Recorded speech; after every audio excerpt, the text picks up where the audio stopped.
Hello नमस्कार प्यारे विद्यार्थियों। अपने गणित कक्षा 10 का एक मॉडल पेपर के जो इम्पोर्टेंट प्रश्न इसके अंदर अपने रखे हैं, तो पहले अपने इन सभी प्रश्नों को एक बार देख लेते हैं। जो प्रश्न आपको आते हैं वो कॉपी में कर सकते हैं, जो भी इसके आंसर हैं।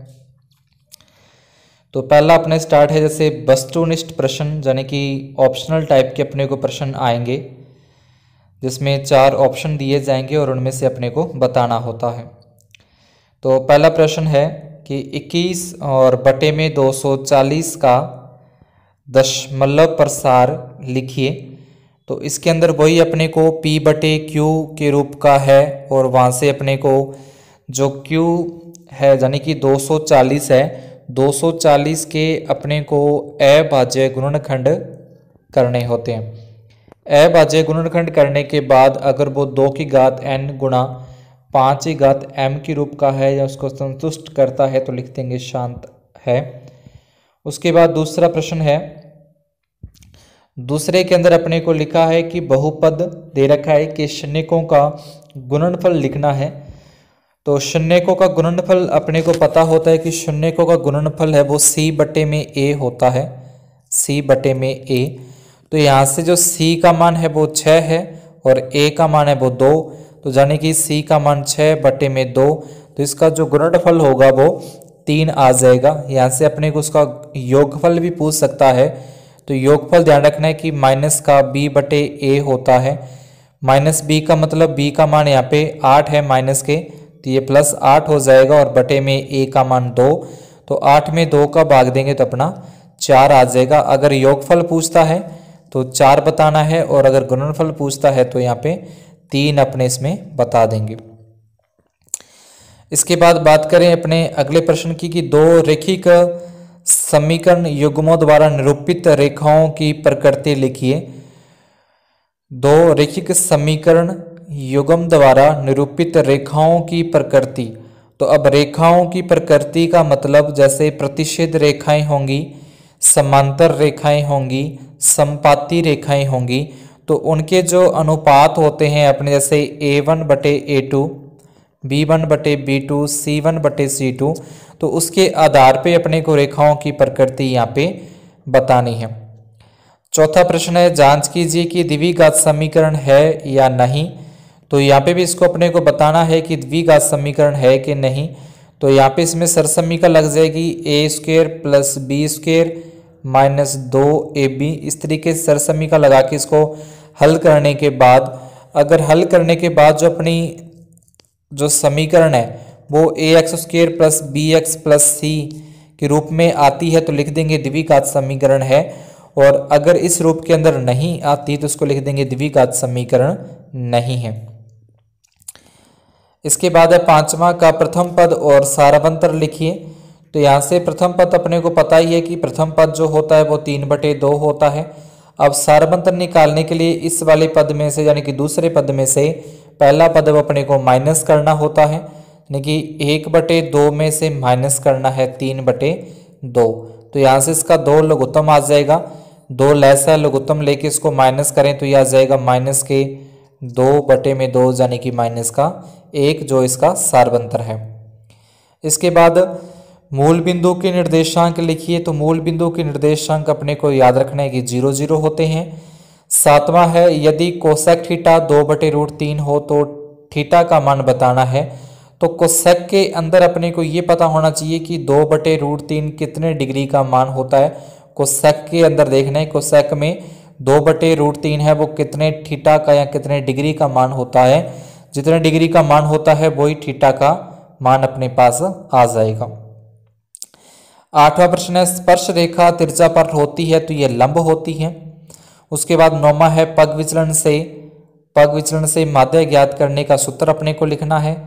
उसके बाद 2 सिक्कों को एक साथ उछालने पर कुल संभावित परिणाम है। 2 सिक्कों को एक साथ उछालेंगे तो कुल जो संभावित परिणाम अपने को लिखने हैं कितने होते हैं। 2 सिक्कों को उछालने का मतलब जैसे अपने होता है कि जैसे हेड हेड आ गया या फिर टेल आ गया, उसके बाद हेड टेल आ गया या टेल हेड आ गया, तो इस तरीके से जो संभावित परिणाम बनते हैं वो 4 अपने पास आते हैं 2 सिक्कों को उछालने पर।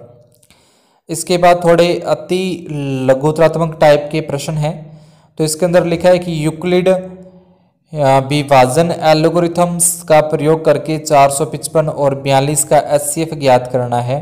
तो इसमें जो यूक्लिड विभाजन एल्गोरिथम है तो इसका आ जाएगा A बराबर BQ प्लस में R, यानी कि 455 ऐसे करके अपने जो लिखते हैं 455 गुना और 42 के गुना में, यानी कि 42 का इसके अंदर पहले भाग दिया जाएगा 455 में, जहाँ तक भाग जाता है वो उसके गुना में और जो शेषफल बचेगा वो प्लस में लिख देना है।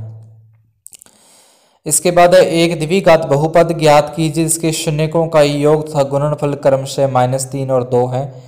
तो ये भी अपने को शून्यकों का योगफल दे रखा है जो कि अल्फा प्लस बीटा यानी कि -b/a का मान अपने को दे रखा है -3/a, और एक दे रखा है योगफल यानी कि c/a होता है जो कि 2 और बटे में कुछ नहीं है तो यहाँ पे 1 लगा देंगे।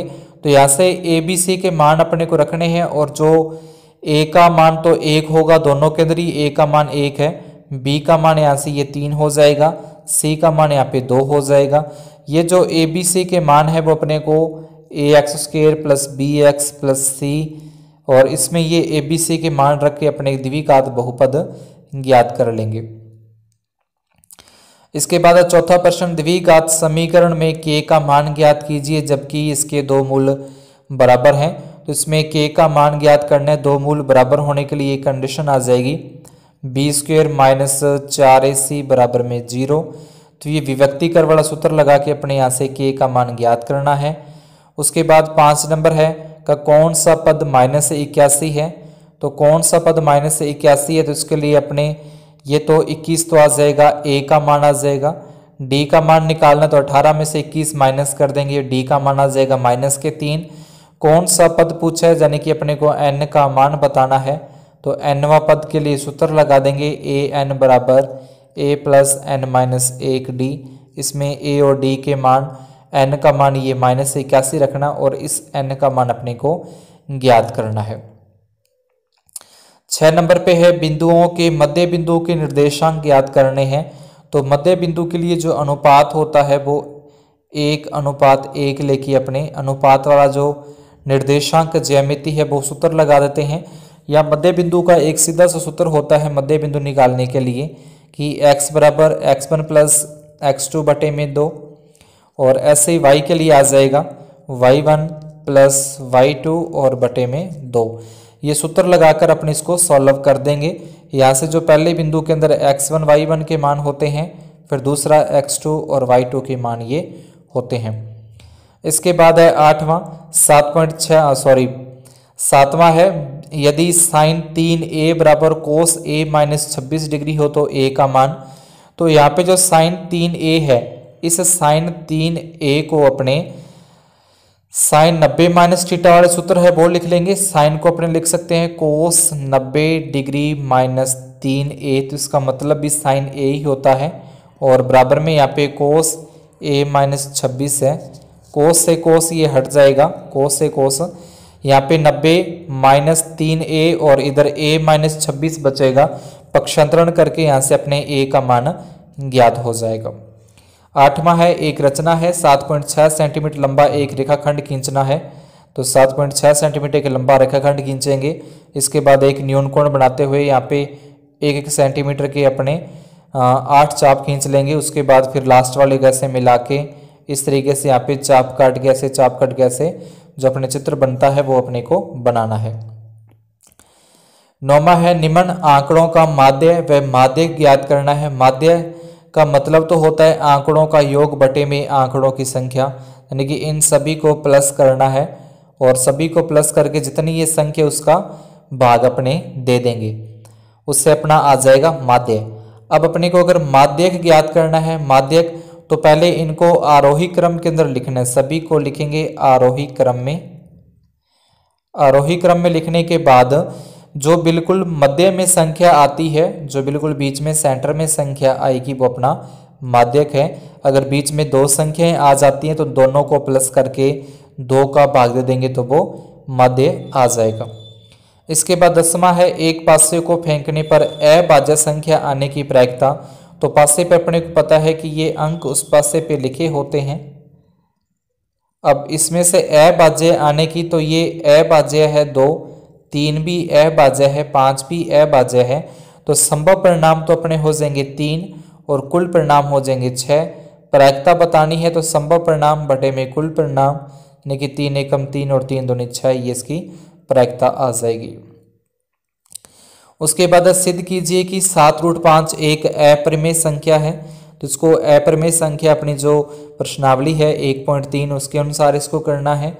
उसके बाद 4 नंबर प्रश्न है कि अन्य सभी शून्य ज्ञात कीजिए जिसके 2 शून्य अपने को दे रखे हैं। तो ये दोनों शून्यकों को एक बार अपने x के माइनस में और ये x के प्लस में अपने रख के a + b और a - b वाली सरसमीका लगाएंगे।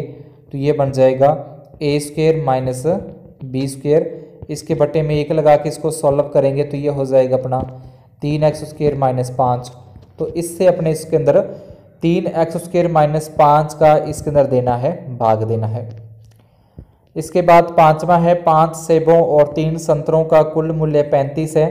तो प्रश्न में लिखेंगे माना कि सेब का मूल्य x रुपये है और एक संतरे का मूल्य y रुपये है। तो यहाँ से समीकरण बन जाएगी 5x + 3y बराबर में 35, 2x + 4y और बराबर में 28। इन दोनों समीकरणों को ये हो गया बीजगणितीय रूप, आलेखीय मतलब ग्राफी विधि से इसको हल करना है। उसके बाद 6 नंबर प्रश्न है क्रमागत विषम धनात्मक पूर्णांकों को ज्ञात कीजिए जिनके वर्गों का योग 290 है। तो यहाँ पे विषम लिखा है या सम लिखा है, तो अपने जो पूर्णांक लेंगे वो x और x + 2 लेंगे। जब सम और विषम लिखा आता है तो दो पूर्णांक x और x + 2 लिया जाएगा। अगर सम विषम कुछ ना लिखा है, सीधा लिखा हुआ आ जाए कि क्रमागत धनात्मक पूर्णांक है, तो इसको अपने x और x + 1 ये फिर उस टाइम पूर्णांक अपने को मानने हैं। 7वां प्रश्न है यदि चौथे और 8वें पदों का योग 24 है, चौथे का मतलब तो हो जाएगा a4 और 8वें का मतलब a8, दोनों का योग है 24। a4 को अपने लिखेंगे a + 3d और a8 को लिखेंगे a + 7d बराबर में 24। a और a हो जाएंगे 2a और 7d और 3d हो जाएंगे 10d बराबर में 24। 2 का भाग दे के यहाँ से अपने पास आ जाएगा a + 5d और बराबर में 12। इस तरीके से a की समीकरण अपने पास बन जाएगी। और ऐसे ही समीकरण अपने को सवाल में लिखा है 7वें में कि छठे और 10वें पदों का योग 44 है। तो यहाँ से भी एक समीकरण बन जाएगी। उसके बाद विलोपन विधि से इसको हल करके पहले अपने d का मान निकाल लेंगे, फिर d के मान से a का मान और उसके बाद 10 पदों का योग यानी कि n का मान 10 लेके योगफल यानी कि SN अपने को ज्ञात करना है। 8वां प्रश्न है वह अनुपात ज्ञात कीजिए जिसमें बिंदुओं को मिलाने वाला रेखाखंड x अक्ष से विभाजित है। x अक्ष का मतलब होता है x, 0। ये x अक्ष पे बिंदु लिया जाता है, ये अपने को इस रेखाखंड पे बीच में रखना है x, 0। ये दोनों बिंदु जो अपने को दे रखे हैं वो यहाँ पे रख देंगे। और क्या बोला है इसमें बोला है कि अनुपात ज्ञात करना है। तो यानी कि अनुपात वाला सूत्र अपने को लगाना है, m1 m2 का मान है वो अपने को ज्ञात करना है। इसके बाद सिद्ध कीजिए, तो ये सिद्ध करना है। सिद्ध करने के लिए इसके अपने को दोनों तरफ संयुग्मी से गुणा करना पड़ेगा, यानी कि 1 + sin a से और 1 + sin a से। इस तरीके से संयुग्मी से इसको गुणा करके अपने इसको आगे सॉल्व करना है। 10वां है 3 सेंटीमीटर त्रिज्या के एक वृत्त पर ऐसी 2 स्पर्श रेखाएं खींचिए जो परस्पर 60 डिग्री के कोण पर झुकी हों। तो पहले अपने को 3 सेंटीमीटर का एक खींचना है, वृत्त खींचना है। अब अपने को पता है कि त्रिज्या और जो स्पर्श रेखा यहाँ पे होती है वो होती है 90 डिग्री का कोण बनाती है। यहाँ पे भी 90 का कोण बनेगा, यहाँ पे भी 90 का कोण बनेगा। और यहाँ पे जो स्पर्श रेखाएं हैं वो ये कह रहा है कि 60 डिग्री के कोण पर झुकी हुई हैं। तो 90 डिग्री का तो यहाँ पे कोण होगा, 90 डिग्री का यहाँ पे और 60 का यहाँ पे। तो ये तीनों कोण है वो हो गए अपने पास 240 डिग्री के। और जो चतुर्भुज बनता है ये पूरा का पूरा चतुर्भुज होता है। तो चतुर्भुज का होता है 360 में से माइनस करें तो ये आ जाएगा 120 डिग्री का। यानी कि जो अपना वृत्त है, वृत्त पर इस तरीके से के अंदर एक त्रिज्या ले लेंगे और दूसरी त्रिज्या अपने इस तरीके से बनानी है कि वो 120 डिग्री का कोण बनाए, यानी कि यहाँ पे 120 डिग्री का कोण अपने को बनाना है।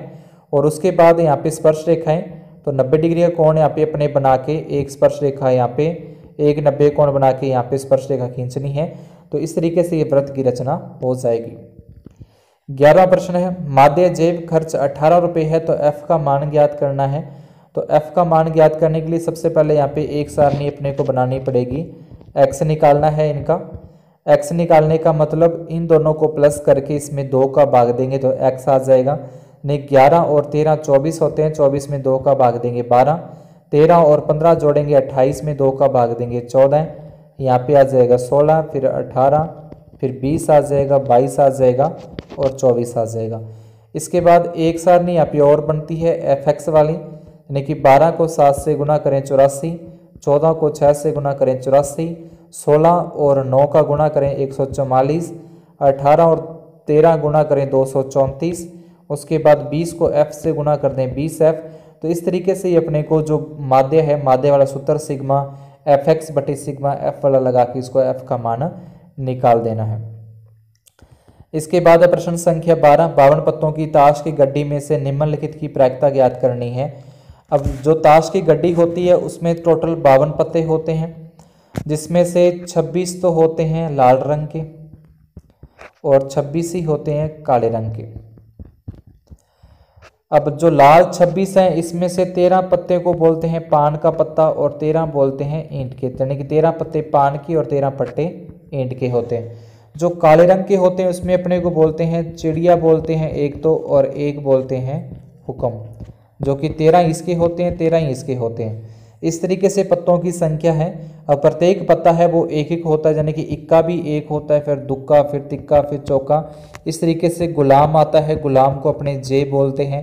फिर एक आती है बेगम, बेगम कवीन क्यू होता है। फिर आता है बादशाह, और बादशाह को अपने बोलते हैं किंग, यानी के होता है।